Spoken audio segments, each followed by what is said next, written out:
नमस्कार दोस्तों, स्वागत है आपका सरकारी तैयारी चैनल पर। हम लोग लेखपाल के लिए लेखपाल में ग्राम समाज विकास से संबंधित जो भी टेस्ट सीरीज सॉल्व कर रहे थे, उसी के क्रम में आज हम लोग प्रैक्टिस सेट नंबर 12 सॉल्व करेंगे और इसमें देखेंगे कौन कौन से महत्वपूर्ण तथ्य हैं जो आपकी परीक्षा के लिए अति महत्वपूर्ण साबित होंगे। इसी के क्रम में हम लोग पहला क्वेश्चन देखते हैं। पहला क्वेश्चन है, ग्राम राज्य के माध्यम से राम राज्य के बारे में किसने कहा था? ये महात्मा गांधी जी की कल्पना थी कि जो ग्राम राज्य होंगे उसी के माध्यम से हम लोग राम राज्य के बारे में विचार कर सकते हैं। देखिए एक्सप्लेनेशन क्या कहता है। महात्मा गांधी का विचार था कि एक स्वराज के माध्यम से राम राज्य को लाया जा सकता है। गांधी जी के इसी विचार को राज्य के नीति निर्देशक तत्व के अंतर्गत रखा गया है, यानी कि जो DPSP हैं हमारे कॉन्स्टिट्यूशन में दी गई हैं वो इसी के तहत रखा गया है, राज्य के नीति निर्देशक तत्व। ठीक है, यह राज्यों के लिए बाध्य नहीं है और मूल अधिकार जो है राज्यों के लिए बाध्य होते हैं, उन्हें उनके पालन करना पड़ता है। नेक्स्ट क्वेश्चन है क्वेश्चन नंबर 2, भारत में त्रिस्तरीय पंचायती राज की सिफारिश किसने की थी?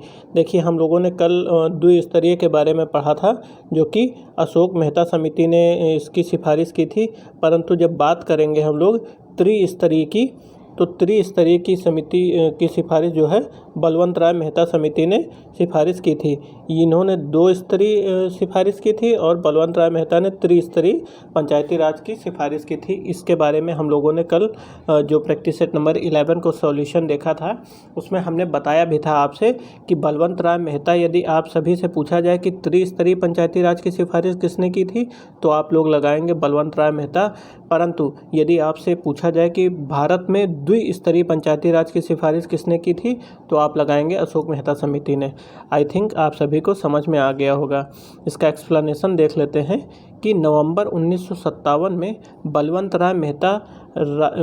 राय मेहता समिति ने अपनी रिपोर्ट सौंपी। कब सौंपी? 1957 में। जिसमें क्या लिखा हुआ था? जिसमें त्रिस्तरीय पंचायती राज व्यवस्था ग्राम स्तर, मध्यवर्ती स्तर व जिला स्तर लागू करने का सुझाव दिया। 1958 में राष्ट्रीय विकास परिषद ने बलवंत राय मेहता समिति की सिफारिशों को स्वीकार कर लिया तथा 2 अक्टूबर 1959 को नागौर जिले में तत्कालीन प्रधानमंत्री पंडित जवाहरलाल नेहरू द्वारा इसे लागू किया गया। आपसे यदि एग्ज़ाम में यह पूछा जाए कि सर्वप्रथम त्रिस्तरीय पंचायती राज व्यवस्था थी उसे कहाँ पे लागू किया गया, तो राजस्थान के नागौर जिले में जो है सर्वप्रथम इसे लागू किया गया। इसको भी आप लोग याद रखिएगा, इस तरह का क्वेश्चन भी पूछा गया है प्रीवियस क्वेश्चंस में। नेक्स्ट क्वेश्चन है हमारा क्वेश्चन नंबर 3, पंचायत के चुनाव कराने हेतु एक मिनट, ये गलती से इसका स्क्रीनशॉट हो गया। पंचायत के चुनाव हेतु क्वेश्चन नंबर 3 है, पंचायत के चुनाव कराने हेतु किसके द्वारा निर्णय लिया जाता है? तो पंचायत के चुनाव हमारी राज्य चुनाव आयोग कराते हैं, इसलिए यह राज्य चुनाव आयोग ही इसका निर्णय लेगा। ठीक है, पंचायत के चुनाव कौन कराता है? राज्य चुनाव आयोग कराता है, इसलिए इसका निर्णय कौन लेगा? तो राज्य चुनाव आयोग लेगा, इसलिए हो जाएगा इसका right answer option number B. Question number 4 है, भारत में औद्योगिक विकास की प्रक्रिया किस पंचवर्षीय योजना में प्रारंभ की गई? ऑप्शन है प्रथम पंचवर्षीय योजना या द्वितीय पंचवर्षीय योजना या तृतीय पंचवर्षीय योजना या चतुर्थ पंचवर्षीय योजना। तो आप सभी लोग ऑप्शन नंबर बी को राइट करेंगे, क्योंकि जो है औद्योगिक विकास की प्रक्रिया द्वितीय पंचवर्षीय योजना में अपनाई गई थी। ठीक है, या प्रारंभ की गई थी। क्वेश्चन नंबर 5 है, क्वेश्चन नंबर 5 क्या कह रहा है? भारत में स्वसंपोषित विकास का उद्देश्य सर्वप्रथम किस पंचवर्षीय योजना में अपनाया गया? पंचवर्षीय योजनाएं जितनी हैं आप सभी लोग उनको पढ़ लीजिएगा। तो यहाँ पे स्वसंपोषित विकास का उद्देश्य सर्वप्रथम किस पंचवर्षीय योजना में अपनाया गया? तो द्वितीय पंचवर्षीय योजना में अपनाया गया। यदि आपसे पूछा जाए कि भारत में औद्योगिक विकास की प्रक्रिया किस पंचवर्षीय योजना में अपनाई गई, तो हो जाएगा द्वितीय पंचवर्षीय योजना में। यदि आपसे पूछा जाए स्वसंपोषित विकास का उद्देश्य सर्वप्रथम कब अपनाया गया, तो तृतीय पंचवर्षीय योजना में। कन्फ्यूज नहीं होइएगा। क्वेश्चन नंबर 6 है, क्वेश्चन नंबर 6 कह रहा है, राष्ट्रीय नियोजन में रोलिंग प्लान की अवधारणा किस सरकार के द्वारा लागू की गई थी? किसमें? राष्ट्रीय नियोजन में रोलिंग प्लान की अवधारणा किस सरकार के द्वारा लागू की गई थी? इंदिरा गांधी सरकार द्वारा, कि राष्ट्रीय फ्रंट सरकार के द्वारा, कि जनता पार्टी सरकार के द्वारा, या राजीव गांधी सरकार के द्वारा? तो ये जो रोलिंग रोलिंग प्लान है जिसे अनवरत योजना कहा जाता है, उसे जो है जनता पार्टी द्वारा अपनाया गया था या इसे लागू किया गया था। राष्ट्रीय जनता पार्टी द्वारा अपनाया गया था, राष्ट्रीय नहीं, जनता पार्टी द्वारा अपनाया गया था। क्वेश्चन नंबर 7 है कि नेशनल प्लानिंग कमेटी का गठन किसने किया था? तो नेशनल प्लानिंग कमेटी का गठन जो है सुभाष चंद्र बोस ने किया था। आप सभी लोग ये ना कहिएगा कि जवाहरलाल नेहरू ने किया था। नेशनल प्लानिंग कमेटी का गठन जो है सुभाष चंद्र बोस ने किया था। और यहाँ पे और एक्सप्लेनेशन देखिए, यहाँ पे आप सभी का कन्फ्यूजन दूर होगा कि इसके अध्यक्ष यदि पूछा जाए आपको कि नेशनल प्लानिंग कमेटी के अध्यक्ष कौन थे, तब आप लोग लगाइएगा जवाहरलाल नेहरू। ठीक है, एक्सप्लेनेशन पढ़ते हैं। 1938 में राष्ट्रीय योजना समिति का गठन सुभाष चंद्र बोस के निर्देशन में किया गया। इस कमेटी के अध्यक्ष, देखिए मैंने अभी बताया, इस कमेटी के अध्यक्ष जो है जवाहरलाल नेहरू थे।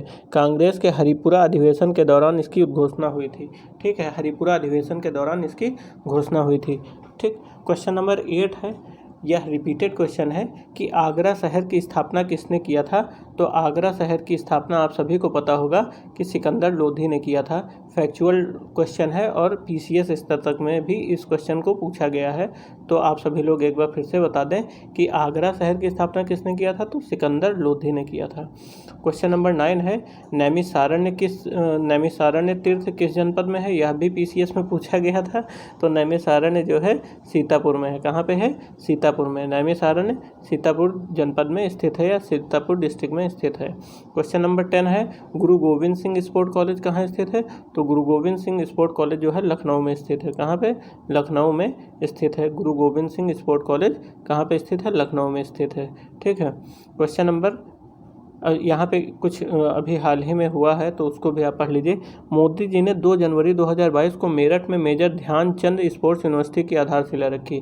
कहाँ पे रखी? मेरठ में रखी। और क्या नाम है उस स्पोर्ट्स यूनिवर्सिटी का? तो मेजर ध्यानचंद स्पोर्ट्स यूनिवर्सिटी की आधारशिला रखी। क्वेश्चन नंबर 11 है लोक नृत्य के बारे में, जिसके बारे में हम लोगों ने कल पढ़ा था, कल नहीं परसों शायद पढ़े थे। तो यहाँ पे देखिए, आप सभी लोग यदि पढ़े होंगे तो आप सभी को इसमें ऑप्शन पता हो जाएगा कि कौन सा सही है। उत्तर प्रदेश के प्रमुख लोक नृत्य कौन से हैं? यहाँ पे पूछा है कि कौन कौन से उत्तर प्रदेश के प्रमुख लोक नृत्य हैं, आप सभी लोग बताइए। ऑप्शन ए है बिहू, घूमर या गरबा। ऑप्शन बी है चरकुला, कर्मा, पांडव। ऑप्शन सी है रावनाच, भांगड़ा या राउफ। ऑप्शन डी है लावड़ी, कथक, कथकली। देखिए, आप सभी लोग यहाँ पे एलिमिनेट कर सकते हैं। इसका नाम तो आप लोगों ने कभी नहीं सुना होगा। ठीक है, कि हमारे उत्तर प्रदेश में यह भी होता है, ना ही इसका सुना होगा। ठीक है, ये साउथ के स्टेट्स में होता है। बिहू और घूमर और गरबा यह भी नहीं सुना होगा। बिहू तो असम में होता है, घूमर शायद राजस्थान में होता है, गरबा गुजरात में होता है। बट आप लोग यह देखिए, चरकुला, कर्मा और पांडव। चरकुला जो है यूपी में होता है, शायद ब्रज के क्षेत्र में होता है। तो इसका मतलब option number B is the right answer हमारा। यहाँ पे option number B is the right answer हो जाएगा। यहाँ पे एक्सप्लेनेशन देखते हैं क्या लिखा है। एक्सप्लेनेशन नहीं है, चलिए पढ़ लेते हैं। यहाँ पे लिखा है उत्तर प्रदेश के प्रमुख लोकगीत नृत्य में रासलीला, रामलीला, ख्याल, नौटंकी, नकाल, स्वांग, दादरा, चरकुला, कर्मा, पांडव आदि शामिल हैं। कौन कौन से शामिल हैं आप लोग पढ़ लीजिएगा, हम दोबारा रिपीट नहीं करेंगे, इसको हटा दे रहे हैं, ये आप लोग पढ़ लीजिएगा। नेक्स्ट क्वेश्चन है हमारा, क्वेश्चन नंबर 12 है, सामुदायिक विकास कार्यक्रम कब लागू किया गया था? तो सामुदायिक विकास कार्यक्रम जो है 1952 में लागू किया गया था। कब? 2 अक्टूबर 1952 को जो है सामुदायिक विकास कार्यक्रम लागू किया गया था। 2 अक्टूबर 1952 को सामुदायिक विकास कार्यक्रम लागू किया गया था। आप सभी लोग इसका एक्सप्लेनेशन पढ़ लीजिएगा, बहुत बड़ा स्तर पे दिया गया है। क्वेश्चन नंबर 13 हम लोग देख रहे हैं। क्वेश्चन नंबर 13 क्या कह रहा है? ट्राइसेम क्या है? ट्राइसेम एक कार्यक्रम था। क्या था? Training of rural youth for self employment. इसका फुल फॉर्म है ट्राइसेम का, training of rural youth for self employment. यह योजना जो है 15 अगस्त को शुरू की गई 1979 में, और मोरारजी देसाई द्वारा जो है इस योजना का शुरुआत किया गया। इसका उद्देश्य क्या था कि गरीबी रेखा से नीचे के परिवार के युवक और युवतियों को रोजगार उपलब्ध करवाना। इस योजना में अनुसूचित जाति व जनजाति की संख्या 50% से अधिक होनी चाहिए थी। इस योजना के तहत ग्रामीण क्षेत्रों में 18 से 35 वर्ष की आयु वाले युवक युवतियों के लिए प्रशिक्षण द्वारा उनके अनुदान के आधार पर उनके लिए स्थायी आय के स्रोत सृजन करने का प्रयास किया गया। तो यहाँ पे क्या हो जाएगा, ये किस कार्यक्रम था, तो ग्रामीण विकास के लिए। ठीक है, ग्रामीण विकास के लिए। नेक्स्ट क्वेश्चन हो जाएगा हमारा क्वेश्चन नंबर 14। बेटी बचाओ और बेटी पढ़ाओ योजना को भारत में कब प्रारंभ किया गया? बेटी बचाओ और बेटी पढ़ाओ योजना को भारत में कब प्रारंभ किया गया? क्वेश्चन यह भी पूछा जा सकता है कि बेटी बचाओ और बेटी पढ़ाओ योजना भारत के किस राज्य से स्टार्ट किया गया या प्रारंभ किया गया? तो आप सभी लोग देखिए इसका एक्सप्लेनेशन, इसका पहले आंसर बता देते हैं कि इसको जो है जनवरी 2015 में स्टार्ट किया गया इस योजना को। और कहाँ से स्टार्ट किया गया? तो हरियाणा के पानीपत से जो है इस योजना का शुभारंभ किया गया। यहाँ एक्सप्लेनेशन हम पढ़े दे रहे हैं। बेटी बचाओ बेटी पढ़ाओ योजना 22 जनवरी 2015 को प्रारंभ किया गया। इस योजना की शुरुआत देखिए यहाँ लिखा है हरियाणा के पानीपत से किया गया। यह योजना महिला और बाल विकास मंत्रालय, स्वास्थ्य और परिवार कल्याण मंत्रालय तथा मानव संसाधन विकास मंत्रालय की संयुक्त योजना है। यहाँ पे 3 मंत्रालय जो हैं एक साथ इस योजना को जो है संचालित करे थे। कौन कौन से मंत्रालय थे? महिला और बाल विकास मंत्रालय, स्वास्थ्य और परिवार कल्याण मंत्रालय तथा मानव संसाधन विकास मंत्रालय। ठीक है, तो आप सभी लोग यह भी याद रखिएगा कि यह किस मंत्रालय की संयुक्त परियोजना है। और नेक्स्ट हमारा हो जाएगा क्वेश्चन नंबर 15। उत्तर प्रदेश में विश्व भारती पुरस्कार किसके द्वारा प्रदान किया जाता है? तो विश्व भारती पुरस्कार जो है संस्कृत संस्थान द्वारा प्रदान किया जाता है। किसके द्वारा? संस्कृत संस्थान द्वारा जो है विश्व भारती पुरस्कार प्रदान किया जाता है। ठीक, और यह कहाँ स्थित है संस्कृत संस्थान? तो यह जो है लखनऊ में स्थित है, उत्तर प्रदेश की राजधानी लखनऊ में स्थित है। नेक्स्ट क्वेश्चन है क्वेश्चन नंबर 16। भारतीय सूचना प्रौद्योगिकी संस्थान उत्तर प्रदेश के किस जिले में स्थित है? तो भारतीय सूचना प्रौद्योगिकी संस्थान उत्तर प्रदेश के इलाहाबाद, जिसे प्रयागराज कहा जाता है, वहाँ पे स्थित है। उत्तर प्रदेश के प्रयागराज में स्थित है। क्या स्थित है? भारतीय सूचना प्रौद्योगिकी संस्थान उत्तर प्रदेश के इलाहाबाद में स्थित है। क्वेश्चन नंबर 17 है भारत निर्माण किसको विकसित करने का कार्यक्रम है? तो भारत निर्माण किसको विकसित करने का कार्यक्रम है? तो इसका आंसर हो जाएगा भारतीय ग्रामीण जीवन को विकसित करने का कार्यक्रम है। क्या? भारतीय ग्रामीण जीवन को विकसित करने का कार्यक्रम है भारत निर्माण। ठीक, इसका एक्सप्लेनेशन पढ़ लेते हैं जो कि आपके एग्ज़ाम के लिए शायद महत्वपूर्ण हो। भारत निर्माण कार्यक्रम की शुरुआत जो है 16 दिसंबर 2005 ईस्वी को किया गया। इस योजना का मुख्य उद्देश्य ग्रामीण लोगों को बेहतर जीवन प्रदान करना है। यह योजना मुख्यतः 6 क्षेत्रों पर केंद्रित थी। कौन कौन से क्षेत्र हैं? बिजली है, पानी है, सड़क है, सिंचाई है, दूरसंचार है और देश के ग्रामीण क्षेत्रों में आवास उपलब्ध कराना था। भारत निर्माण योजना भारतीय ग्रामीण जीवन विकसित करने का एक कार्यक्रम है। ठीक, इसलिए हम लोग ने इसको पढ़ भी लिया। क्वेश्चन नंबर 18 है कि प्रधानमंत्री की ग्राम सड़क योजना है, निम्न ऑप्शन दिए गए हैं, इनमें से क्या है? आप सभी लोग ऑप्शन पढ़िए कि ग्रामों के सड़क संपर्क में वृद्धि तथा निर्धनों में सर्वाधिक निर्धनों को सस्ती दरों पर खाद्यान्न उपलब्ध कराना। यह तो बिल्कुल नहीं हो सकता क्योंकि ये ग्राम सड़क योजना, यहाँ खाद्यान्न की बात कहाँ से आ गई? तो ये गलत हो गया। ऑप्शन नंबर बी है अनाधिकृत व्यक्तियों द्वारा बिजली का दुरुपयोग रोकने हेतु क्षेत्र में गश्त की व्यवस्था करना। ये भी गलत है। ठीक, ये भी गलत हो गया। अब ऑप्शन सी है पुलिस को अपराधों की वृद्धि पर नियंत्रण पाने हेतु घटनास्थल पर तेजी से पहुंचना। ये भी कोई तर्क नहीं बनता, तो ये भी गलत हो गया। अब जो लास्ट ऑप्शन बचा वही ऑप्शन इसका आंसर हो जाएगा। क्या है? उन गाँवों में जो सड़क से भली भांति संबद्ध नहीं है, यानी कि जुड़े नहीं हैं, सामुदायिक जीवन का विकास करने हेतु। ये ऑप्शन सही हो जाएगा। जो गांव सड़क से पूरी तरह से जुड़े नहीं हैं उसमें जो है सड़कें बनाना, ही प्रधानमंत्री ग्राम सड़क योजना का मुख्य उद्देश्य है। यह योजना जो है किसके द्वारा शुरू किया गया था? तो प्रधानमंत्री अटल बिहारी वाजपेयी के द्वारा शुरू किया गया था 25 दिसंबर 2000 को, इनके बर्थडे वाले दिन, इनके जन्मदिवस के अवसर पर। नेक्स्ट क्वेश्चन है क्वेश्चन नंबर 19, किस मुगल बादशाह के विरुद्ध जौनपुर से फतवा जारी हुआ था? किस मुगल बादशाह के विरुद्ध जौनपुर से फतवा जारी हुआ था? तो अकबर के विरुद्ध जो है जौनपुर से फतवा जारी हुआ था।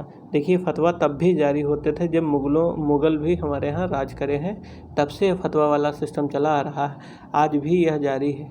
ठीक है, 20 नंबर का क्वेश्चन है कि एका एक आंदोलन था, किसान आंदोलन था, उसके बारे में क्वेश्चन पूछ रहा है कि एका नामक किसान आंदोलन का नेतृत्व कौन कर रहा था? तो एका नामक किसान आंदोलन का नेतृत्व जो है मदारी पासी, कौन कर रहा था? मदारी पासी कर रहा था। ठीक है, इसका आंसर हो जाएगा एका नामक किसान आंदोलन का नेतृत्व जो है मदारी पासी द्वारा किया गया। किसके द्वारा? मदारी पासी के द्वारा किया गया, मदारी Pasi. Option D is the right answer. दोस्तों, जितने भी आंदोलन हैं, कृषक आंदोलन हो या जितने भी आंदोलन हैं, मैं लूसेंट वाली जो हैंड रिटन नोट्स की वीडियो बनाया हूँ, उसका एक पार्ट अभी बाकी है, वो भी अपलोड हो जाएगा, उसको देख लीजिएगा। आधुनिक भारत के इतिहास से क्वेश्चन आपका एक भी नहीं छूटेगा, इसकी मेरी गारंटी है। ठीक है, एक क्वेश्चन नहीं छूटेगा, इसकी मेरी गारंटी है। और मात्र 3 पार्ट में वीडियो बनी है, वीडियो भी ज़्यादा बड़ी इसीलिए नहीं बनाया हूँ कि आप सभी लोग उस वीडियो को देखते देखते बोर ना हो जाए, क्योंकि उसमें बहुत से फैक्ट मैंने शामिल किया है। लूसेंट की समरी है, उसको आप सभी लोग मेरे प्यारे दोस्तों उसको ज़रूर देखिए, क्योंकि उससे आपको क्वेश्चन ज़रूर देखने को मिलेगा। आप यदि अभी नहीं देखेंगे तो जब आपका लेखपाल की परीक्षा हो जाएगी, उसके बाद मैं उसी लूसेंट की वीडियो को आपको दिखाऊंगा कि उसमें से कितने क्वेश्चन आए हैं। आपको अभी यकीन नहीं हो रहा तो बाद में हो जाएगा, आप हमारी बात का यकीन करिएगा। ठीक है, क्वेश्चन नंबर 21 है कि शारदा जल विद्युत परियोजना किस जनपद में है? शारदा जल विद्युत परियोजना किस जनपद में है? तो शारदा जल विद्युत परियोजना जो है पीलीभीत में है, पीलीभीत में है। ठीक है, शारदा जल विद्युत परियोजना कहाँ पे है? पीलीभीत में है। ठीक है, पीलीभीत में शारदा जल विद्युत परियोजना स्थित है। 22 नंबर का क्वेश्चन है कि भारत में प्रचुर मात्रा में उपलब्ध महत्वपूर्ण नाभिकीय ईंधन कौन सा है? तो भारत में जो है प्रचुर मात्रा में उपलब्ध महत्वपूर्ण नाभिकीय ईंधन है थोरियम। क्या है? थोरियम। ठीक है, थोरियम। ओ शिट, कहाँ तक हम लोग किए थे? क्वेश्चन नंबर 21 शायद कंप्लीट किए। हाँ, 22 कंप्लीट हो गया। 23, सूची 1 को सूची 2 से मिलाइए। एक तरफ राज्य के नाम दिए गए हैं और दूसरी तरफ जो है अणुशक्ति केंद्र दिए गए हैं। आप सभी लोग इसको मिलाइए पहले, हम अभी आपको बताते हैं कि इसका सही आंसर क्या होगा। देखिए, एक तरफ राज्य है महाराष्ट्र, दूसरी तरफ जो है अणुशक्ति है केंद्र नरौरा, फिर कर्नाटक के सामने दिया गया है थाल, राजस्थान के सामने दिया गया है रावत भाटा। ऑप्शन डी है जो कि उत्तर प्रदेश के सामने दिया गया है कैगा। तो आप सभी लोग इसका ऑप्शन बताइए क्या होगा जल्दी से। चलिए हम बताते हैं, इसका ऑप्शन जो है महाराष्ट्र का हो जाएगा थाल। महाराष्ट्र कहाँ? थाल जो है, थाल अणुशक्ति केंद्र कहाँ पे है? तो महाराष्ट्र में है, महाराष्ट्र का हो जाएगा थाल। और उत्तर प्रदेश का आप सभी को पता होगा, क्या है उत्तर प्रदेश का? अभी भी नहीं बता रहे हैं। नरौरा। क्या है? नरौरा। अब बचे 2, राजस्थान। राजस्थान रा से स्टार्ट हो रहा है और रावत भाटा भी रा से स्टार्ट हो रहा है। इसका मतलब राजस्थान में क्या है? रावत भाटा।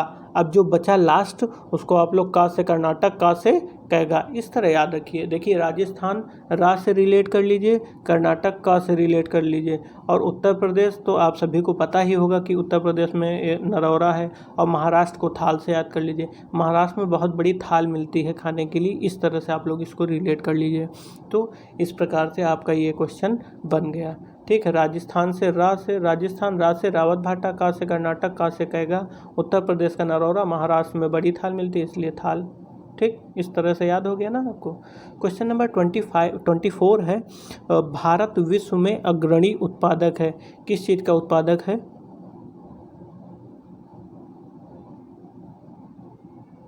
कि यहाँ पे कुछ डेटा शायद चेंज हुआ है। यहाँ पे लिखा है प्रश्नकाल में 2001 में अभ्रक सीड के उत्पादन में भारत प्रथम स्थान पर था। प्राकृतिक अभ्रक के उत्पादन में चीन प्रथम एवं संयुक्त राज्य द्वितीय, यूएसए द्वितीय स्थान पर है। और वर्ष 2012 के आंकड़ों के अनुसार प्राकृतिक अभ्रक के उत्पादन में क्रमशः चीन, अमेरिका, दक्षिण कोरिया एवं फ्रांस का स्थान है। हीरा उत्पादन में रूस प्रथम स्थान पर, लौह अयस्क में भारत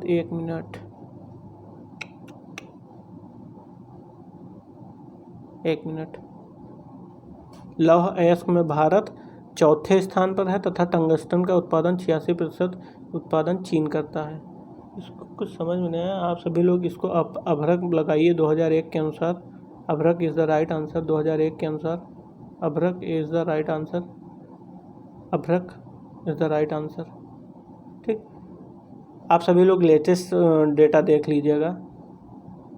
क्वेश्चन नंबर 25, सूची 1 का सूची 2 से मेल करिए। देखिए, इसके बारे में हम लोगों ने कल पढ़ा है। आप सभी लोग इसका तो आंसर बता ही देंगे क्योंकि इसके बारे में हम लोग कल पढ़े हैं कि कौन कौन सा औद्योगिक केंद्र और कहाँ पे जो है उसका प्रमुख है। तो देखिए, आगरा, कानपुर, मेरठ, मुरादाबाद। आगरा के सामने दिया है चमड़े का सामान, कानपुर के सामने दिया है खेलकूद का सामान, मेरठ के सामने दिया धातु पात्र और मुरादाबाद के सामने दिया है पर्यटन। आप सभी लोग इसका आंसर बताइए। देखिए, कानपुर में क्या बनता है, तो कानपुर जो है चमड़े का सामान जो है चमड़े के सामान के लिए प्रसिद्ध है। और मेरठ में खेलकूद का सामान बनता है, ठीक है। और मुरादाबाद में धातु पात्र बनते हैं। और आगरा जो है पर्यटन के लिए इम्पोर्टेंट हो गया क्योंकि यहाँ पे द ताज है। क्या है? द ताज। ठीक। Question number 25 is the last question of this series. So हम लोग उत्तर प्रदेश की जनगणना 2011 से संबंधित जो भी तथ्य हैं उसको भी पढ़ते चल रहे हैं। उत्तर प्रदेश की जनगणना 2011 के संबंध में जो भी तथ्य हैं उनको देखिए। जनसंख्या घनत्व, उत्तर प्रदेश का जनसंख्या घनत्व है 802 व्यक्ति प्रति वर्ग मीटर या प्रति स्क्वायर मीटर। उत्तर प्रदेश का ये है। और भारत का है 382 व्यक्ति पर स्क्वायर किलोमीटर। देखिए, उत्तर प्रदेश में ज़्यादा जनसंख्या घनत्व है 829 है, और परंतु यदि बात की जाए कि भारत की तो 382 है। ठीक, 382 व्यक्ति पर स्क्वायर किलोमीटर।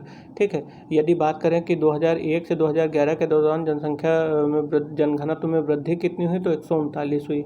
स्वतंत्रता के बाद उत्तर प्रदेश में जनघनत्व में सर्वाधिक वृद्धि कब हुई, तो 1981 से 1991 के दौरान। और स्वतंत्रता के बाद उत्तर प्रदेश के जनघनत्व में सबसे कम वृद्धि कब हुई, तो 1951 से 61। यहाँ 1451 लिखा है, 1900 कर लीजिएगा, 1951 से 61। ठीक है। और सर्वाधिक जनघनत्व वाले ज़िले कौन से हैं, तो सबसे ज़्यादा गाजियाबाद में, फिर वाराणसी में, फिर अपना जो है राजधानी लखनऊ में है। और न्यूनतम जनघनत्व की बात की जाए तो ललितपुर हो जाएगा, सोनभद्र हो जाएगा, हमीरपुर। दोस्तों, इस वीडियो में हम लोग यहीं तक की कंप्लीट कर लिए हैं। अब नेक्स्ट वीडियो जो बनाएंगे प्रैक्टिस सेट नंबर 13 की, उसको जल्दी ही अपलोड करेंगे। डेली अब हमारी कोशिश रहेगी कि डेली 2 वीडियो आप सभी के लिए अपलोड कर दिए जाएँ। ग्राम समाज एवं विकास के संबंधित जो प्रैक्टिस सेट हम लोग सॉल्व कर रहे हैं, डेली 2 प्रैक्टिस सेट आएंगे क्योंकि आपकी परीक्षा निकट है। और आप सभी लोग गंभीरता से पढ़ाई करिए, यह मौका हाथ से ना निकल पाए क्योंकि कई सालों बाद जो है इतनी सारी ढेर सारी वैकेंसी आई हैं।